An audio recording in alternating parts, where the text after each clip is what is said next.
Hello दोस्तों, कई साल पहले एक कहानी पढ़ी थी, आज मुझे याद आई है। थोड़ा ध्यान से सुनिएगा। ये कहानी है एक राजा की जो कि अपने राज से लंबी यात्रा के लिए निकलने वाला था। तो सारे गांव वाले उसे पानी के जहाज तक छोड़ने आए थे।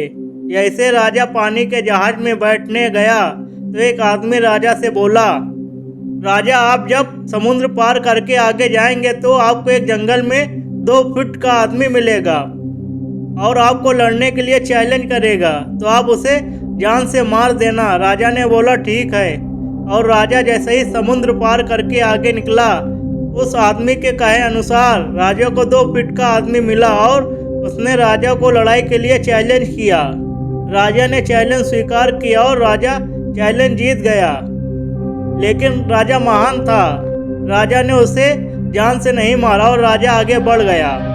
राजा कुछ दूर जाने के बाद राजा को 4 फीट का आदमी मिला और उसने राजा को लड़ाई के लिए चैलेंज किया।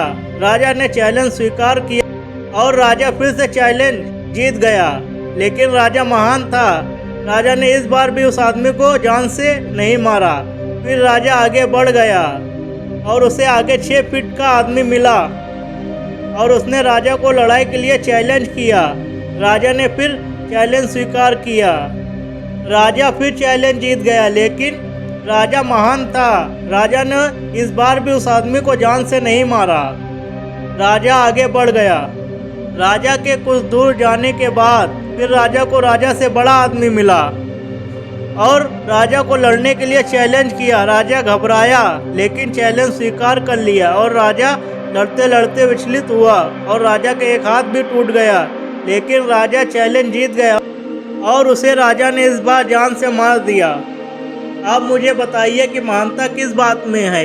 जब राजा को ये बात बोला गया था कि तुम्हें जंगल में 2 फीट का आदमी मिलेगा जिसको जान से खत्म किए बिना आगे नहीं बढ़ना, फिर भी राजा ने अपनी महानता दिखाते हुए उस आदमी को जिंदा छोड़ दिया, जो कि उसे आगे बहुत भारी पड़ा। अपना एक हाथ भी उसे गंवाना पड़ा। तो मैं आपसे कह रहा हूँ, आपकी ज़िंदगी में कितनी भी छोटी प्रॉब्लम क्यों ना आए, उसे ख़त्म किए बिना आगे नहीं बढ़ना, क्योंकि कल को वही छोटी प्रॉब्लम आपके सामने बहुत बड़ी बन जाएगी। छोटी छोटी प्रॉब्लम को ख़त्म करने से आपको तजुर्बा मिलता है। बाद में आपकी ज़िंदगी में कितनी भी बड़ी प्रॉब्लम क्यों ना आए, आप उसे भी बड़ी आसानी से सॉल्व करके आगे बढ़ जाएंगे। मैं आतिफ खान। अगर आप मेरी आवाज़ पहली बार सुन रहे हैं तो हमारे चैनल को सब्सक्राइब कर दीजिए, क्योंकि मैं इसी तरह की मोटिवेशनल वीडियोस और मोटिवेशनल स्टोरी लाता रहता हूं। चलिए कल फिर मिलते हैं इसी तरह की कोई नई स्टोरी में। जब तक के लिए धन्यवाद।